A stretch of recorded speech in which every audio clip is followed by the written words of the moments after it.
Hello everyone, ঈদের আনন্দকে শতগুণ বাড়িয়ে দিতে ভিভো বাজারে নিয়ে এসলো ফ্রেন্ড বাজেটের মধ্যে একটি স্মার্টফোন ভিভো Y90s Pro। পাওয়া যাচ্ছে দুইটি ভ্যারিয়েন্টে 4/128GB এবং 6/128GB।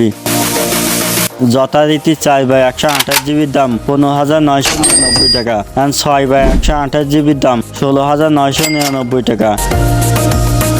এই ফোনটির ডিজাইন থেকে শুরু করে ইনসাইটে গেলে অনেক কিছু বিষয় আপনার নজর কাড়বে, তবে সব দিক থেকে পারফেক্ট হবে বিষয়টা এমন কিছু না, কিছু খারাপ তো অবশ্যই আছে। তো এই ফোনে ভালো খারাপ নিয়ে ইন ডিটেলে আলোচনা করব। আশা করি পুরো ভিডিওটা আমাদের সাথে কন্টিনিউ করবেন। অ্যান্ড আপনি যদি আমাদের চ্যানেলে নতুন দর্শক হয়ে থাকেন, মাস্ট চ্যানেলটি সাবস্ক্রাইব করুন এবং পাশে থাকা বেল বাটনটি অল প্রেস করুন।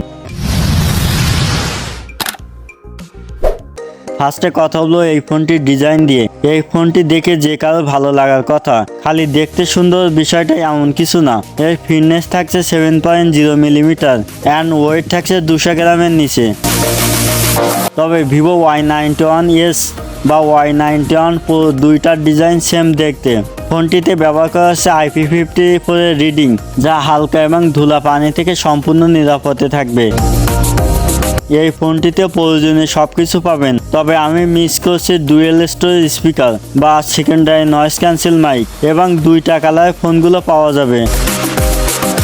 অলরাইট, ডিসপ্লে হিসেবে এখানে ইনস্টল করা আছে 6.6 ইঞ্চি এইচডি প্লাস। এরকম বাজেটে আজকাল ফুল এইচডি প্লাস ডিসপ্লে পাওয়া যায়। যাই হোক, এই দিক থেকে কমতি লাগছে ভিভোর এই ফোনে। ডিসপ্লেতে পিপিআই হচ্ছে 264 এবং 1000 নিট পিক ব্রাইটনেস দিতে সক্ষম এই ডিসপ্লেটি। ওভারঅল পাঞ্চুয়াল কাটিং ডিসপ্লে থাকায় ডিসপ্লেটি দেখতে বেশ সুন্দর। ভিভোর সবচেয়ে দুর্বল পয়েন্ট হচ্ছে প্রসেসর। তো এই ফোনটি প্রসেসর হিসেবে ইনস্টল করা আছে Unisoc 6082, যেটা একবারে বেসিক লেভেলের চিপসেট। এর র্যাম টাইপ থাকছে LPDDR4X এবং স্টোরেজ তাই eMMC 5.1। এখানে UFS টাইপ থাকলে অবশ্যই ভালো হতো। তাছাড়া ফোনটি আন্তঃস্কোর থাকছে প্রায় 3 লাখের মতো। এই ফোনটি দিয়ে আপনি লো ধরনের গেমগুলো প্লেব্যাক করতে পারবেন, তবে সবচেয়ে বেটার হলো এই ফোনটি গেমিং হিসেবে না ব্যবহার করা। ফোনটি অপারেটিং সিস্টেম হিসেবে থাকছে আউট অফ দি বক্স 15 এবং ভিভোর সিস্টেম UI FunOS 15 রান করবে।